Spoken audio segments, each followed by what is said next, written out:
something that I love to share with you. I'm going to present it right now. I wonder if the maple syrup heist coincided with the bubble of maple syrup. The maple syrup bubble was the price going up too high? I don't know, but here we got the top 5 bubbles of all time with your hosts, Gus right here, and myself, James. Gus, let's get right into this. Let's do We're going it. to start off with. I gotta go back. We're going to start off with the classic Tulip Mania of 36 to 37, 1636 to 1637. We all know about this period in the Dutch Golden Age. Prices of tulips, particularly tulip bulbs that were rare and exotic, soared to astronomical levels before collapsing, leading to significant financial losses for investors. You can see this chart here, just parabolic blow off and then an absolute capitulation. I actually read somewhere that one tulip was equivalent of 1 year of like an artisan's craft, like an average like stonemason or like a blacksmith, like whoever was like creating craft at the time, because there wasn't like, regular professions. One tulip was equal to 1 year's worth of wages. So if we take that and we extrapolate that to present day, $50K a year salary, 1 year's worth of salary, $50K a year average income in the United States. That's probably what one tulip was selling for in the equivalent back then. Probably maybe more like 20 or 30,000 in today's money, because back then things were more, people were. The thing that fascinates me about Tulip Mania is the way that, that's, almost 400 years ago now. And I think it just illustrates that human nature as it pertains to finance never changes. We just never learn. These things were human nature and happening 380 years ago. And here we are just still doing the same shit and throwing ourselves into things that are running up at ridiculously unsustainable clips. So it's the story as old as time itself. I'm sure that this is the only recorded one that's very, very well known. I'm sure there's other ones from surely millennia before. You know what I mean? Like, this is not a new concept. Yeah, surely the Egyptians had some type of asset that took a cataclysmic rundown. Yeah. But, all right, moving on. We got the classic Roaring 20s and the 1929 stock market crash. The 20s saw a period of unprecedented economic growth following World War I in the United States, but this was fueled by excessive speculation and high leverage in the stock market. I read at some point that there was 3-to-1 leverage across multiple billions of dollars, and back then $1 billion was like $1 trillion in today's money. It was an unbelievable amount of speculation and greed, and everybody was like, "All right, this is the new norm. Everything's going to be going up forever." And the materialistic nature of things contributed to it. And this was when we first started to see credit introduced as a way to, pay for just anything in the world. Mm-hmm. Everybody's taking out things on credit, refrigerators, furniture, all that shit. And maybe maple syrup too. Yeah. Yeah, probably maple syrup. It kind of sound which I guess this is a funny 100-year parallel, but to me, it sounds like the 1920s were just kind of the way it is now, where people will like finance a box combo through Klarna. Like, they're just like, oh, I can pay for this later. Yes. Like they didn't even think about it.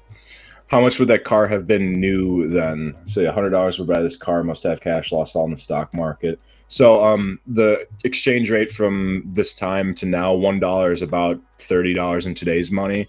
So he's selling it for about $3K. I think new is probably around like $20K in today's money, which would probably be divided by, it'd probably be like $1,000 or $2,000 back then. That'd probably be around there, because cars were very expensive relative to purchasing power. Yeah. So this guy's he's yipping out for a couple bucks here. He's trying to get his 3 racks and get out of there. Or $100 back then. You could buy like a whole fucking school block for $100. And as we can see here, it's our good friend Mr. Athey. He was sitting back in 1929. Yeah, he was hanging out there. He lost everything. He's got to go back to his wife and kids. She took the kids though, so unfortunate. And moving on, the .com bubble. Mr. Bezos looking nice and wide and bald as usual. The rapid growth of the internet led to a frenzy of speculation in technology-related stocks. Many companies with little or no profit saw their stock prices skyrocket before the bubble burst in 2000, causing a significant market correction. Classic bubble of this millennia was Enron. Enron was around this time, right? Or was that a little after? I remember Amazon lost 90% of its value or something like that. Yeah, we were all, we were probably being born around this time. I don't really remember too much about computers during the time. Yeah, I was born in '01. The funny .com bubble story I'll always tell is my dad has a story about when he got like one of his first computers, like in the house when you'd have the computer room. Um, there was this weird niche company that was running a thing where they would just give you a computer, and for the first 2 years that you had it, there was this bar of ads on the side constantly, like built into the computer, and then Mhm. for 2 years, it would just go away, and then you owned the computer and you had paid for it with your eyeballs, which is Mhm. actually an interesting concept, and that's sort of still what we do now. Yeah, with the advertising.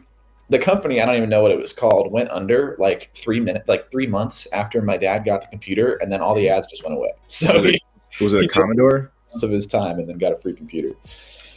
Was it a Commodore? Man, the computer itself, Yeah. I don't know, man. One of the big white ones. That's not Yeah. really One of those very, big white ones. not much specificity there as it pertains to 99 to '01 computers, but that's what I got, man. There's a lot of them.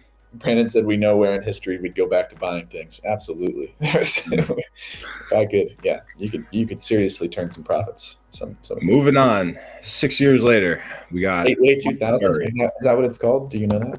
what's up? I was- Gateway I'm- 2000. Gateway 2000.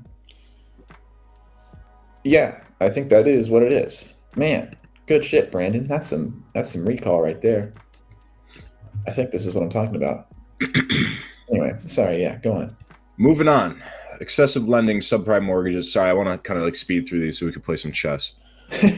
Excessive lending, subprime mortgages, and complex financial instruments fueled the housing bubble in the United States, which ultimately burst and triggered the global financial crisis of 2008. We all know this one. You and I have probably seen The Big Short numerous times. I know I've seen it probably like damn near 20 times at this point. I always learn something new from that movie.